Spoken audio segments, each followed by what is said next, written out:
Hello, everybody. We're just going to wait a few minutes for everyone to log in. Thank you for tuning in.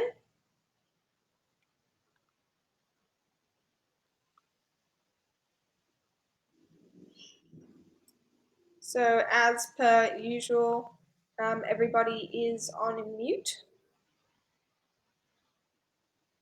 Hi, Pauline. Thanks for joining us.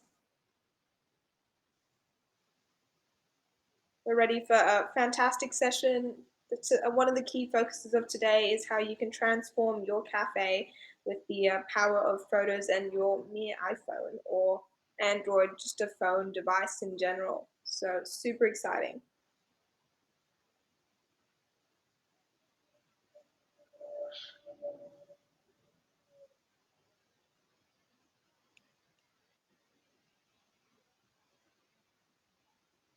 Okay, let's get started. So, we are ACE. For everyone that doesn't know, we're Australian coffee entrepreneurs. We have a number of brands under our umbrella, from Lava to Fibonacci and Independent, and a little bit about our history. So, ACE, Australian Coffee Entrepreneurs, is founded in order to change the coffee industry and create successful cafe owners from all walks of life.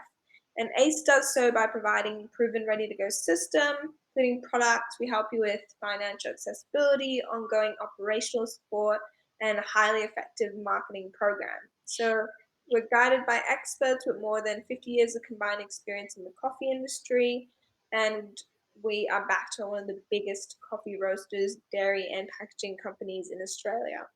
So we've built many cafe models, everything from small kiosks to licensed cafes and bars. And our team includes experts in operations, marketing, sales. So we've got all different types of experts to help you, whatever whatever areas you need help in. And we have everything you need to help set you up or adapt your cafe to be most efficient way as it can be.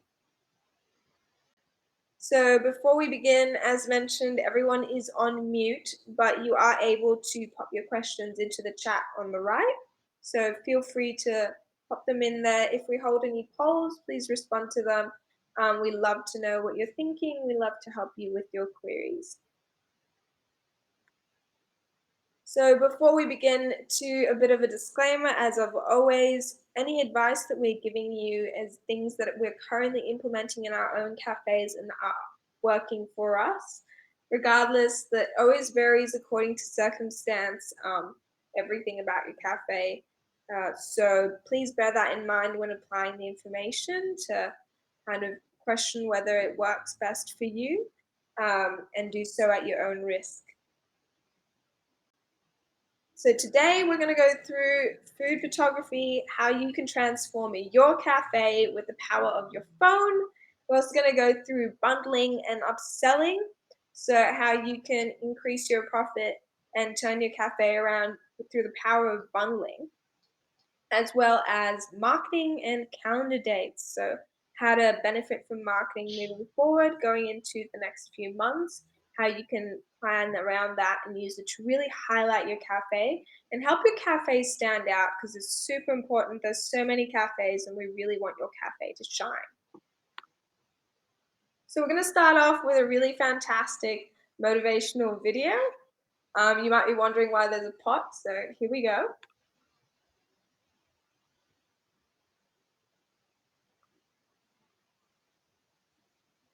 The story of the carrot, the egg, and the coffee is a good lesson for all of us, no matter what stage of life you're in. A young woman went to her grandmother and told her about her life and how things were so hard for her.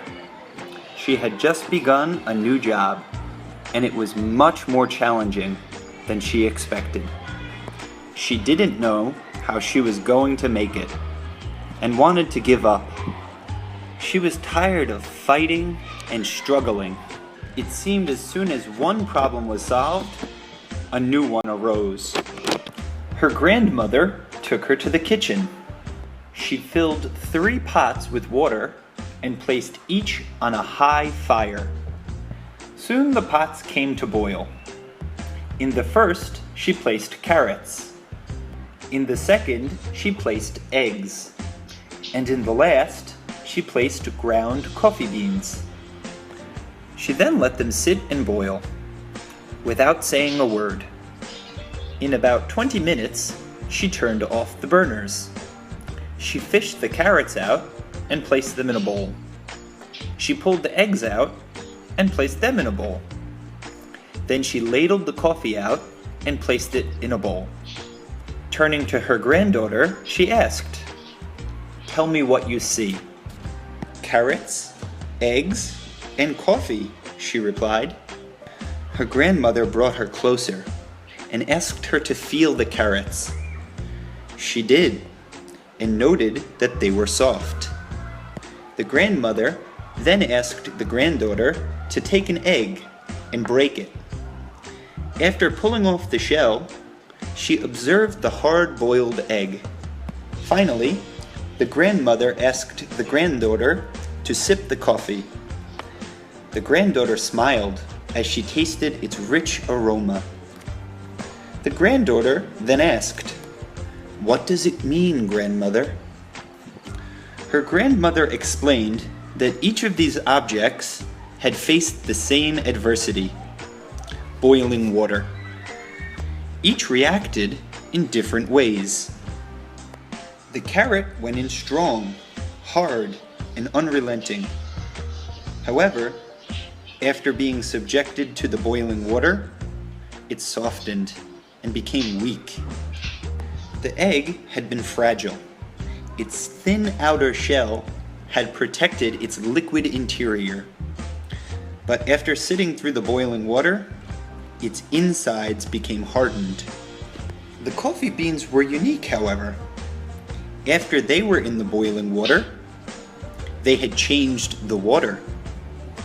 This made the granddaughter think, and Grandma had a question.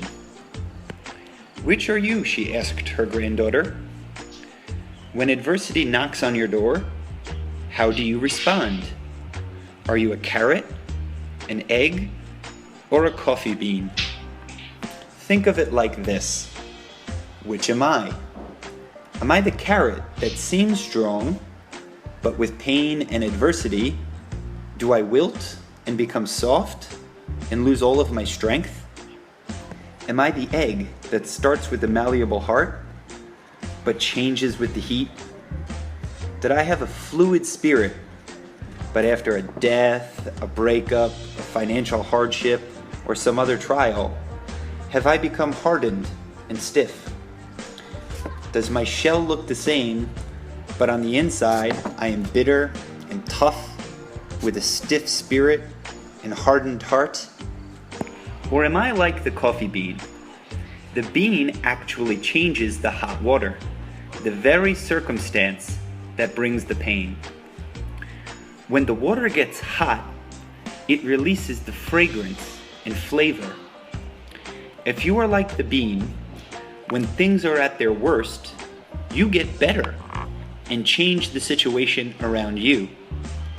When the hour is the darkest and trials are their greatest, do you elevate yourself to another level? How do you handle adversity?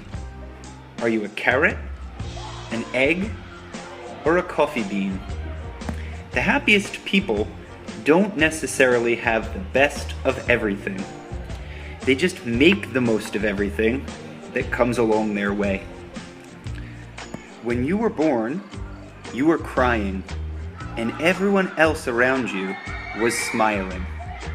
Live your life so at the end, you are the one who is smiling, and everyone else around you is crying. May we all be the coffee. This has been a Kaizen teaching production. You can find this video and many more on my YouTube page. Have a great day.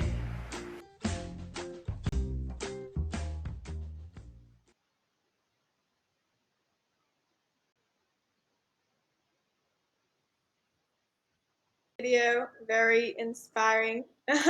um, Basically, it's really important to remember that you are every situation is what you make of it, and unfortunately, the world doesn't stop for us no matter what happens, and how we move forward depends entirely on our outlook and how we propel ourselves forward and what we do. We can have a massive impact, we can change things, we can really flourish, but it has to come from within, and it's absolutely possible. And we've seen that with so many cafes, and we would love to see it with your cafe.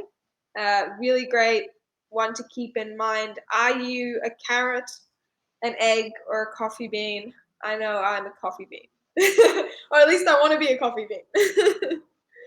Cool. So next we're gonna get started on our food photography tutorials. So we're gonna have a look at some fantastic videos that are gonna explain to you how you can get some really fantastic photos of your food, which makes a whole lot of difference.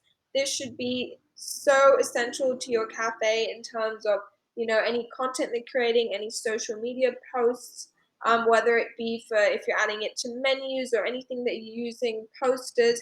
You want the best quality image, whether you're sending out any information to any articles or PR individuals where they might mention your cafe. So you want to put your cafe in the spotlight and make it look its absolute best. And that is what great photos will do for you. If there's something you're going to invest in, it should be great photos, because photos make a world of difference, particularly in this current age where having an online presence is so important.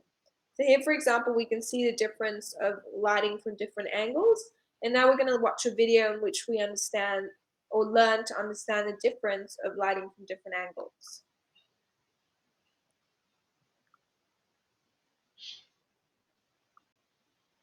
Area and your props, now you're going to want to think about lighting. I prefer to shoot in natural light. I find that the white balance is the best, which basically just means that the color white is a true white. However, when you're shooting with natural light, you want to keep in mind where the light is coming from. So in general, there are 3 ways to shoot with a light, and I'm going to show you photos of each of them so you can sort of compare and contrast, because I know sometimes when people just talk about it to you, it's a little bit harder to visualize.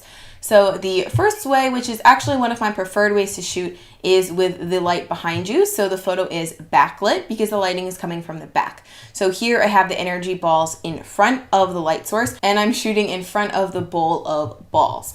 And when you shoot with a backlighting, this makes the photo really dramatic, and it makes the shadows and the contrast really high, which I personally like for my photos. However, one thing when you do shoot with backlighting is that sometimes it can be too dramatic, and the front of the image will be really dark because there is no light sort of shining on that surface. So an easy way to remediate this is to use a reflector. This is the one I have. I got on Amazon. I will link it below. It's really inexpensive, but basically what it does is it bounces the light from the back to the front and then back to the bowl. So the food that is normally on the front that wouldn't have light hitting on it does have some light reflecting off of it. So here are 2 photos side by side without the reflector and then with the reflector. And as you can see, it is a little bit lighter. Another thing about backlit photos is that if you're shooting in RAW, it's really easy to recover the shadows in post editing. So I personally still like to shoot with backlighting, or I prefer to shoot with side lighting, which is the next thing. So now I've moved the balls, so the way the light is going to hit them, it's going to hit them from the sides. And side lighting is kind of like backlighting because it still creates some shadow, so there is more contrast in it. I also shoot with side lighting sometimes. It just depends on the current situation, but it is nice because you still get that contrast, and in general the food is a little bit more illuminated, and you can kind of play with side lighting. So if you imagine a clock, you could have the light coming in at like 9 o'clock, which would be directly to the side. You could also have like 10 o'clock, so it's a little bit kind of backlit, kind of like side lit.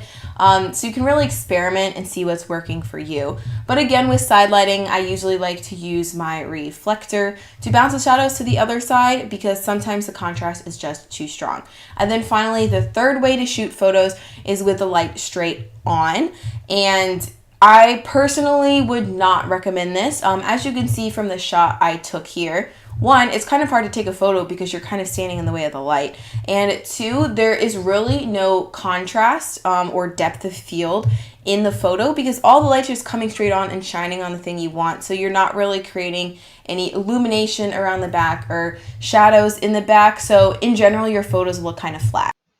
Last thing I'm going to say about lighting is just for all these methods, you always want your lighting to be diffused. You never want to shoot in direct sunlight. So I'm shooting through a window so the light just comes through naturally. You would never want to stand like outside with the sun directly shining on your food because that produces shadows that are way too harsh. So that's pretty much all of the setup for our shot. So now we're going to actually work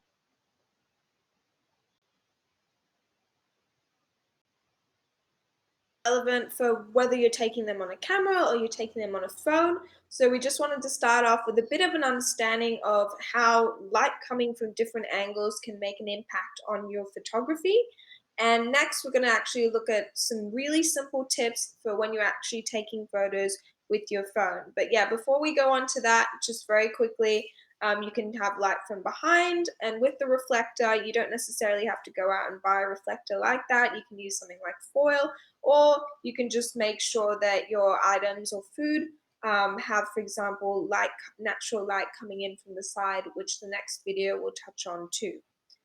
Just wanting to show you before we do that the impact that this can have on your photography. So here we have an example of food which has been taken with relatively poor lighting, actually from the front on the left here, and then we have a really crisp, beautiful photo of the exact same item. Now, in terms of the price you could charge for the food, in terms of its appeal, I know I really want to eat the one on the right, and it's exactly the same as the one on the left, but it just doesn't feel the same way. And so if you go on the internet and you see food, an image of food from the left versus the right, you know which cafe you're going to pick, and that makes a world of difference. So next up, we're going to look at some more tips that are super easy for you to implement and probably even a bit easier to understand in the previous videos, so just stay tuned.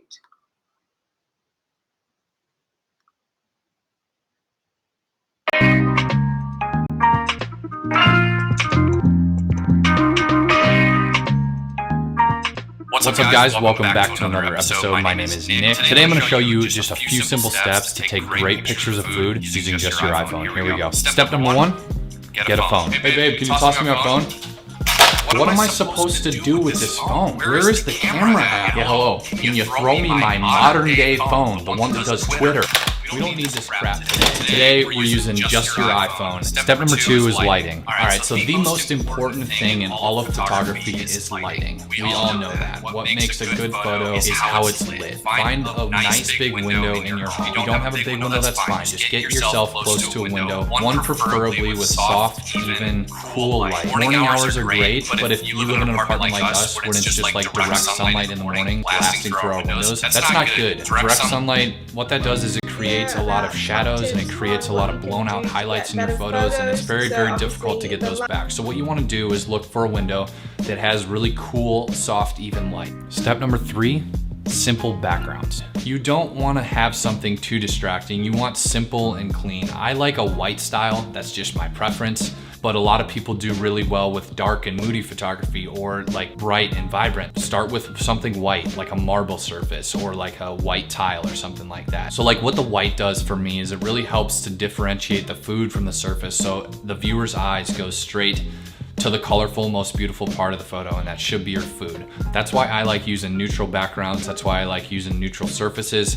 That way it's never distracting. You get the point across very quickly and the viewer's eyes go directly to the food, and that's ultimately what you want them to be at. Step number four is angles. The three main angles that people photograph food from are typically overhead, which are sometimes referred to as flat lay, 45-degree angle, and then also straight on. Food that wouldn't look good from above is often photographed from 45 or straight on, like burgers, like pancakes, like drinks. So it really just depends on your style, what you want to achieve. So if you are shooting waffles, I recommend doing something from overhead. Waffles have all those little nooks and crannies in there, and you definitely want to capture that detail. I would say shoot something like overhead or a 45 for waffles. Step number five is setting up your iPhone to do semi-manual control. And what I mean by this is you can leave your phone pretty much the entire thing in automatic if you want, but just make sure you tap your subject to get focus and then lower your exposure down just a tiny bit.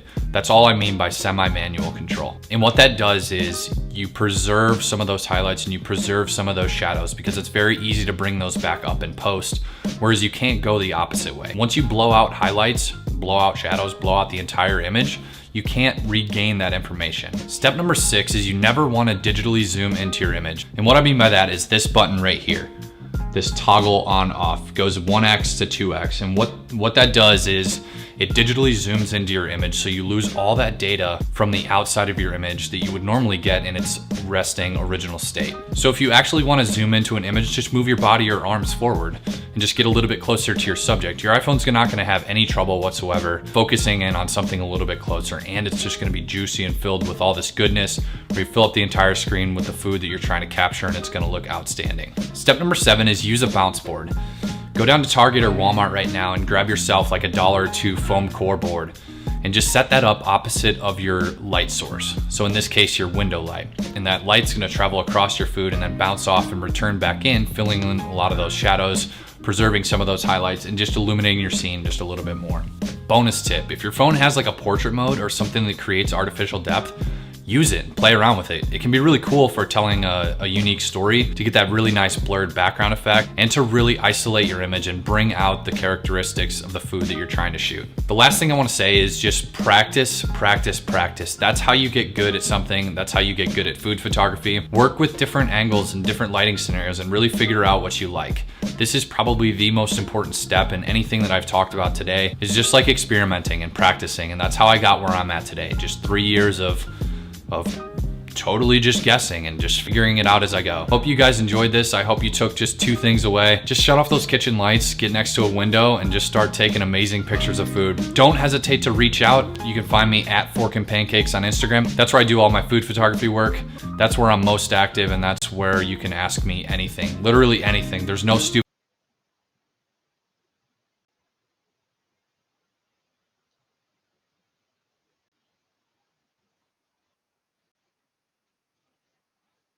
lighting, things like the little boards, so the tip to use that, the different angles, so looking at the food that you're taking photos of, whether it be a burger, then obviously you don't want to just get a round burger from the top, you actually want to see everything that's within there. So really great tips. Absolutely try that out. And as he mentioned, a white background is fantastic for photography and really highlights the food. But you can also use other textures and other things, particularly if you are zooming in, to really add some interesting elements to the images. So here we have an example of another food blogger that shows us that we can use something like even a dirty pan, really, and when you have the food on it, so you see these little toasties on there and it's zoomed in, it adds some texture to the background. They've added some salt to kind of make it more interesting around it, to make it look as though it's just been pulled together. They've just cooked it, freshly sprinkled it, and it looks so interesting. It feels like it's telling a story. It feels like it would be so delicious to bite into, and that's what we want to do with the food images. So we want to create inspiring food images that make people want to taste the flavors, that make it feel fresh, vibrant, and really make your cafe stand out. So, food photography is such a simple way to really make your cafe stand out, and you can do it all from your phone. So, most people have iPhones, so that was an example that shared, how to do so on an iPhone. A really great app on iPhones, and I believe this is also the case for Android, is Lightroom. So this app, Lightroom, you go into it and it has all these different other settings that your camera doesn't usually give you access to. I actually find in general with Androids, they give you more control to begin with. So if you don't have an iPhone, usually if you just go straight into your camera settings with Androids, they actually give you access to the same settings, whether it be exposure, which is like brightness and how much light it lets in, or the saturation, so how strong the colors are. Those settings are usually all available straight in the camera section of your phone.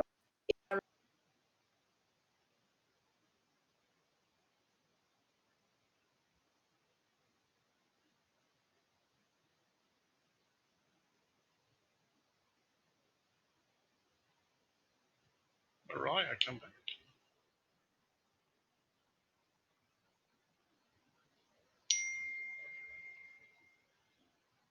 Yeah, sorry guys, it looks like Mariah's just dropped out for a minute. What I'd like to say is, wow, I'm the world's worst photographer. My family refuses to let me take photos. but I think now I've got some amazing tips to use my iPhone to not only take great photos of food or people or different scenarios, and keep in mind all of those fantastic tips about lighting and angles. So yeah, now I might be able to actually prove to my family that I can take photos, which would be totally cool. And obviously for a business, it's amazing to be able to get some images of wonderful food up on either Facebook or social media platforms that just looks so tasty, and it looks expensive, and I want to spend money buying it because it's colourful and beautiful. So hopefully Mariah's back now. So apologies for her dropping out. We'll see. We're going to move on to uh, bundle deals. If Mariah's you back there, hello. Can you hear me? I can actually, I could hear everything you were saying, but Oh, you love technology. back to bundle deals. Thank you for summarizing the images. So bundle psychology, we were going to talk about the power of bundles. So instead of focusing on things like discounting, we want to talk about how you can use bundles to increase your profit and benefit your cafe. So the idea behind using bundle psychology is to really kind of make buying a little bit less almost painful. So almost make it like a no-brainer. So if you have a bundle, you want to make it seem like, why would I buy just the coffee if I could get the coffee and the cookie for just this much more? So it's about pricing it really well and making it seem like the obvious choice. So with bundles, you can also get customers, to sample something that they would not usually get. So an example of this is, say you have a bundle where it seems like the obvious choice to get this bundle, and it includes a large coffee. And your customers usually only get a regular coffee. But because the bundle is such an obvious choice, they're now getting the large coffee. It's really hard for customers to then go back to getting the regular coffee. So, say they get the bundle a couple of times, maybe you don't even offer the bundle anymore. Suddenly, it's after they've had the large coffee regularly, it's just really hard to go back to the regular in terms of energy levels, in terms of, having the coffee for a bit longer because it's a bit bigger. It gives you a chance to get them to try something different and get them to just purchase a little bit more or increase what you're currently making. So another reason that bundles are fantastic is it gives you something to advertise. So it gives you something to advertise without necessarily reducing your prices or anything. So you can bundle items that you already have, and now you can suddenly say, hey guys, we now have this brand new bundle. It's, coffee and cookie for $7. So it gives you a brand new thing to advertise. It's also really fantastic to advertise bundles that are of things that are popular. So people love buying things that other people buy. It's within our nature. We love social proof. We like knowing if other people like it, it might not be the best thing, but if everyone's raving on about it, we've all been there where we've just gone and tried it because everyone's talking about it. So as soon as you let your customers know that this bundle is, the most popular item at the moment, most popular bundle, that is a great selling point. People love to know what other people love. So lastly, with the bundles, it also is a really great way for if you're really in tune with your customers and you're really aware of things that people are buying and you really keep in touch with them. Also for your staff, it's really great if you have bundles to say, oh, I see you're regularly buying this. Why don't you try this? And it really helps in terms of recommendations. So it's a really good way to kind of gather what people are liking and recommend further products or recommend adding even more to this and upselling them. So bundles are fantastic. Actually wanted to ask Michael about the bundles because you have a lot of experience with this, Michael. How much of a difference can bundles make to your business? Yeah, hey Mariah, thanks for a great question.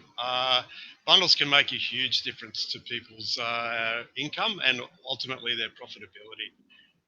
If we're currently working on a project with a cafe that has on their menu boards, and they're quite large menu boards, static on the wall. The average price of a product on their current menu boards is $6.50. So if you wander in there now and you buy one thing off the menu board, you'll spend $6.50. The strategy now is to bring bundled deals onto those menu boards and take a lot of the individual items off and put those onto handheld clipboard style menus. So the average price that we're working towards achieving for this cafe on their menu boards was $9.50. And that's because we're adding bundle deals. So it's gone up by $3 on average for the advertised price on a screaming large menu panel, which is a lot easier to read and obviously has a massive impact on what people spend. So instead of people coming and saying, "Oh, give me a cappuccino and I'll have a large one and give me 2 sugars," they'll see the cappuccino added to something on the menu board, which gives it a great new price. And they'll, not always, but the strategy is that they'll tend towards that to add another item or to pick up that bundle or combo deal, if you like, to spend more. And obviously that's a good thing. You don't have to discount heavily for bundled deals. So a great example would be if you have a $6 item in your menu and a $4.50 item, say it's a coffee and a cake, for example, the $10.50 would be the full retail price for both those items if they're bought separately. You could advertise those as a bundle for $9.95. That's basically a 5% discount. You could even advertise it for $10.50 as a bundle deal. There's a zero discount, and people won't be all that aware. They won't be able to calculate in their heads in the 10 seconds that they're looking or 30 seconds that they're looking what that discount actually is. So bundle deals are a fantastic way to drive average customer spend. Over my career and what I've seen a lot of cafes, and the ultimate reason that you bring a bundle deal in is to drive your average spend by around about $1 per customer on average, because not everybody's going to buy a bundle deal, unfortunately. I wish they would. That'd be amazing. So if you're doing 500 customers a week and they're spending a $1 more, there's $500 income extra for you by advertising bundle deals to your customers. And the other cool tip for bundle deals is to link them up with profitable items, whether it's food. Obviously, coffee is a very profitable item, so it's a great thing to include in the bundle deals, but doesn't always have to be there, but generally it is. So any food items that are really quite profitable and simple enough to make, they're fantastic things to put in bundles because they'll be popular and you'll make more money, which is a good outcome because you're selling more volume at a higher margin because of the profitability of the products that you chose. So yeah, that's the basic principles behind bundling, to generate more income and obviously ultimately to generate more profit by working smarter. And you don't want to bundle everything in your business. That's too hard and too much information for the customers. But some smart choices, a bacon and egg roll and a coffee for a bundled deal advertised in a blaringly strong way is going to encourage people to spend more money and make more money for you. So hopefully there's some good examples that you guys can get inspired to combo up. That people don't Back to you, necessarily Mariah. calculate everything immediately. My pleasure. Funny example though, I have seen a sign in front of the store. It said, I think it was cookie 1 for $2 or 2 for $4. That's probably a bit too obvious, but but on the other items, like Michael said, it doesn't even have to be much of a discount. People actually like bundles.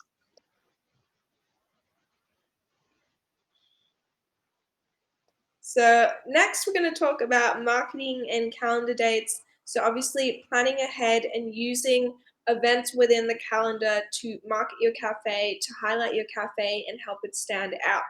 So we have all these events every year, which everything from coffee day to chocolate day, and you really want to utilize that for your cafe to create an occasion, lift the mood, and have something to talk about to create a little bit of buzz for your cafe. So a few examples of these, just examples of how you should be using this is, for example, chocolate day. So we've got chocolate day coming up next month, same day every year. Utilize it.